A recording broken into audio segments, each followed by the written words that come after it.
Allah Subhanahu wa taala berfirman dalam Al-Quran, A'udzu billahi minasyaitonir rajim. Kullu nafsin dha'iqatul maut wa innama tuwaffawna ujurakum yawmal qiyamah. Faman zuhziha 'anil nar wa udkhilal jannata faqad faz. Wa mal hayatud dunya illa mata'un ghurur.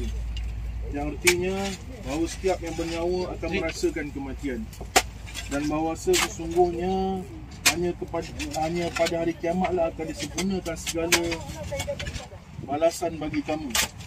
Maka pada hari tersebut, barang siapa yang dilepaskan dari neraka Allah Subhanahu wa taala dan dimasukkan ke dalam syurga, maka dialah orang yang berjaya.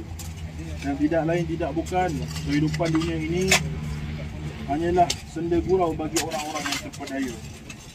Hadirin yang dirahmati oleh Allah sekalian, kematian adalah suatu peristiwa yang sangat besar dalam kehidupan manusia, yang mana kematian ini bagi kita bukanlah suatu penamat kepada semua kehidupan, tetapi yakinlah bahawa kematian ini adalah suatu permulaan kepada kehidupan yang kekal abadi selama-lamanya.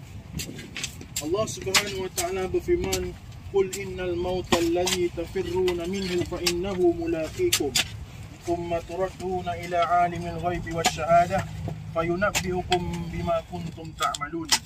Yang artinya, katakanlah, maut yang kamu cuba larikan diri daripadanya pasti akan mendapatkan kamu, dan kepada Allah lah akan dikembalikan kamu. Kepada Allah lah yang mengetahui segala yang nyata dan yang gaib, dan akan dikabarkan kepada kamu tentang apa yang kamu lakukan ketika di dunia dahulu. Hadirin yang dirahmati oleh Allah Subhanahu wa taala, maka pada hari ini telah kita sempurnakan jenazah kepada ayah kepada sahabat kita, saudara Aizat. Sebentar tadi sebelum ini kita mandikan, kemudian kita kafankan, dan seterusnya kita kebumikan. Maka ketahuilah di sini, iaitu di kubur ini, kita tinggalkan saudara kita yang baru saja kita kebumikan ini. Dan kemudian di sini tiada lagi kehidupan seperti kehidupan di dunia. Tiada lagi pangkat, tiada lagi jawatan, tiada lagi harta benda yang mampu menolong saudara kita yang baru saja kita kebumikan ini. Yang mampu membantunya dan yang akan memberi kebaikan buahnya adalah doa daripada kita semua. Maka sebab itu kita perlu berdoa. Kata Nabi sallallahu alaihi wasallam, apabila jenazah selesai dikebumikan, maka doalah Allahumma ighfir lahu, Allahumma thabbithu. Ya Allah, ampunkanlah jenazah ini. Ya Allah, berikanlah dia keteguhan, kerana sesungguhnya sekarang ini dia sedang bersoal. Maka kita doa Allahumma ighfir lahu, Allahumma thabbithu. Allah Subhanahu wa taala berfirman, alladzi khalaqal mauta wal hayata liyabluwakum ayyukum ahsanu amala. Iaitu Allah yang menciptakan kematian dan kehidupan untuk menguji di antara kamu siapakah amalan yang paling, siapakah di antara kamu yang paling baik amalannya. Maka ketika berlakunya kematian, ada golongan yang diuji.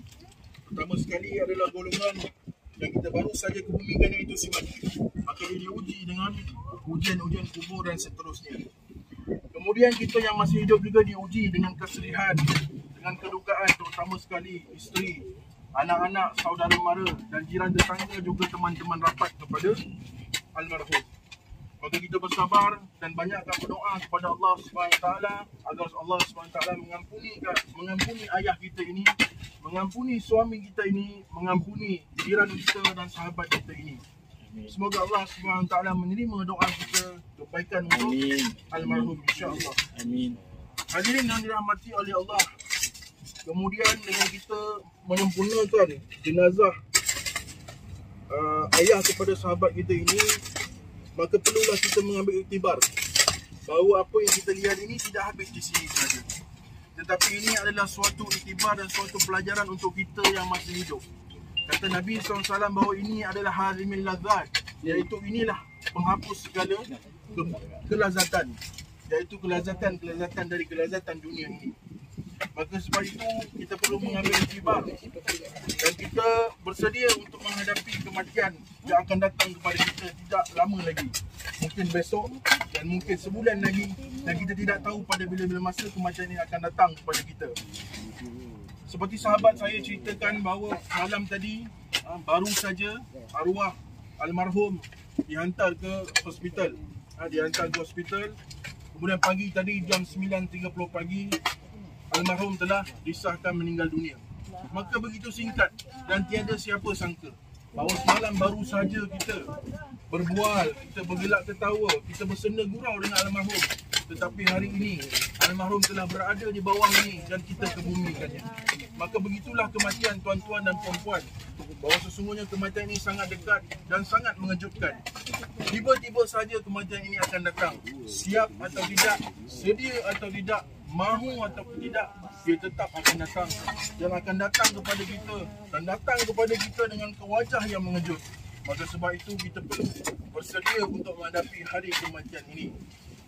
Hadirin yang dirahmati oleh Allah Subhanahu wa taala, bagaimana kita menyiapkan rumah kita di dunia ini, bagaimana kita hidup di dunia ini, kata Nabi sallallahu alaihi wasallam, di antara sittin wa sab'in, iaitu di antara 60-70 tahun.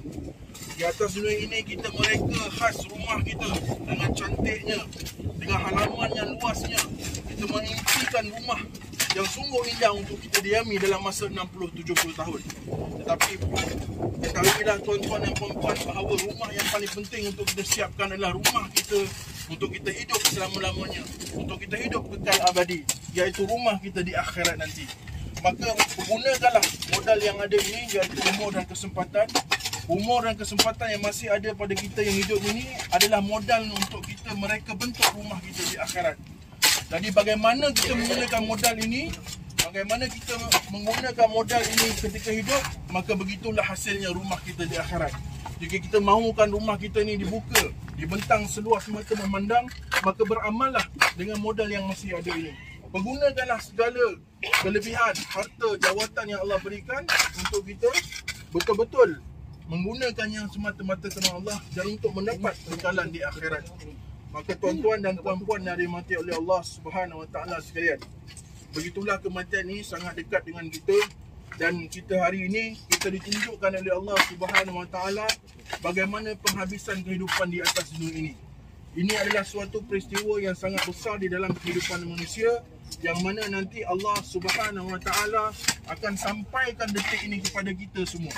Maka hari ini persiapkanlah diri kita, semoga kita kembali kepada Allah dengan Allah redha kepada kita, dan kita juga redha untuk menerima segala kebaikan dari Allah Subhanahu wa taala. Maka selepas dari ini, saya memohon daripada setiap ahli keluarga untuk berdoa masing-masing. Setiap daripada kita ada doa khas untuk almarhum. Seorang anak berbeza doa dengan seorang ibu. Begitu juga seorang ibu berbeza doanya dengan rakan-rakan dan jiran tetangga. Maka selepas ini, kita tidak perlu berdoa bersama-sama, tetapi masing-masing daripada hati tuan-tuan sendiri. Anak, yang paling penting anak, kemudian saudara mara, adik-beradik yang ada ni, doa sendiri-sendiri. Minta berapa panjang kita nak. Kita doakan kebaikan untuk almarhum. Minta betul-betul dengan Allah supaya Allah SWT mengurniakan keampunan, afiah, rahmat dan keluasan kubur untuk Allah, dan mempermudahkan segala urusan almarhum di alam kubur dan seterusnya di alam akhirat. Pada suatu ketika Sayyidina Uthman radhiyallahu anhu menangis sehingga basah janggutnya apabila melihat kuburan. Apabila ditanya kepada Sayyidina Uthman, maka jawabnya bahawa Rasulullah SAW bersabda bahawa kubur adalah tempat pertama daripada tempat-tempat akhirat. Maka barang siapa yang selamat dan dipermudahkan urusannya di kubur, maka seterusnya urusannya di akhirat akan dipermudahkan. Begitu juga kita doakan untuk almarhum agar Allah SWT mempermudahkan urusannya di sini dan urusan-urusannya seterusnya di akhirat.